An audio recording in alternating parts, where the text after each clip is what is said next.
Hi students, இந்த வீடியோவில் 3ஆம் வகுப்பு சமூக அறிவியல் இருக்கிற அழகு 2 இது 3வது பருவம் கனிம வளங்கள் இதற்கான புக் பேக் ஆன்சர் தான் பார்க்க போகிறோம். பேஜ் நம்பர் 134 இருங்க.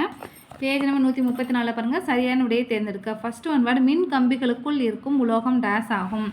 ஆன்சர் வந்து ஆப்ஷன் ஈல கொடுத்துருக்காங்க பாருங்கள், தாமிரம். ரெண்டாவது ஒன் வேர்டு, நகைகளை தயாரிக்க டேஸ் பயன்படுத்தப்படுகிறது. ஆன்சர் வந்து ஆப்ஷன் ஈல கொடுத்துருக்காங்க பாருங்கள், தங்கம். மூணாவது ஒன் வேர்டு, உரமாக பயன்படும் கனிமம் டேஸ் ஆகும். ஆன்சர் வந்து ஆப்ஷன் ஆவணால் கொடுத்துருக்காங்க பாருங்கள், பொட்டாசியம். நாலாவது ஒன் வேர்டு, துத்தநாகம் டேஸில் காணப்படுகிறது. ஆன்சர் வந்து ஆப்ஷன் ஈல கொடுத்துருக்காங்க பாருங்கள், மீன். அஞ்சாவது ஒன் வேர்டு, விமானம் தயாரிக்கும் தொழிற்சாலையில் பயன்படும் கனிமம் டேஸ் ஆகும். ஆன்சர் வந்து ஆப்ஷன் ஆவணால் கொடுத்துருக்காங்க பாருங்கள், பாக்சைட். அடுத்தது பொறுத்துக்க. ஃபஸ்ட்டு இது பாருங்கள், பாக்சைட். பாக்சைட்டுக்கு ஆன்சர் என்னது, அலுமினியம். ரெண்டாவது இரும்பு தாது. இரும்பு தாதுக்கு ஆன்சர் வந்து ரயில் தடங்கள். மூணாவது துத்தநாகம் ஆக்சைடு. இதுக்கு ஆன்சர் வந்து ரப்பர் பொருட்கள். நாலாவது உலோக மின்கம்பி. இதுக்கு வந்து ஆன்சர் வந்து தாமிரம். அஞ்சாவது பொட்டாசியம். பொட்டாசியமுக்கு ஆன்சர் வந்து சோப்பு.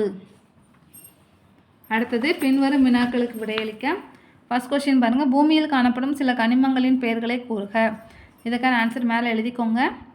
இரும்பு, தங்கம், பாக்சைடு, துத்தநாகம், பொட்டாசியம் ஆகியன. இரும்பு, தங்கம், பாக்சைடு, துத்தநாகம், பொட்டாசியம் ஆகியன. அடுத்த ரெண்டாவது கொஸ்டின், மின்சாரத்தை கடத்தும் சில கனிமங்களின் பெயர்களை கூறுக. ஆன்சர் கீழே எழுதிக்கோங்க.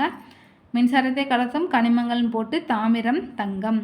மின்சாரத்தை கடத்தும் கனிமங்கள் அப்படின்னு போட்டு தாமிரம், தங்கம். அடுத்த மூணாவது கொஸ்டின் பாருங்கள், தாமிரத்தின் சில பயன்பாடுகளை எழுதுக. இதுக்கான ஆன்சர் பேஜ் நம்பர் 135. இதே பேஜ்லேயே கீழே எழுதிக்கோங்க. கணினி, தொலைக்காட்சி, செல்பேசி முதலான அனைத்து மின் கருவிகளிலும் தாமிரம் பயன்படுகிறது. கணினி, தொலைக்காட்சி, செல்பேசி முதலான அனைத்து மின் கருவிகளிலும் தாமிரம் பயன்படுகிறது. அடுத்து நாலாவது கொஸ்டின், இரும்பு தாது குறித்து சிறுகுறிப்பு எழுதுக. இதற்கான ஆன்சர் பேஜ் நம்பர் 125, 126 2 பேஜுமே எடுத்துக்கோங்க. Page number 125ல்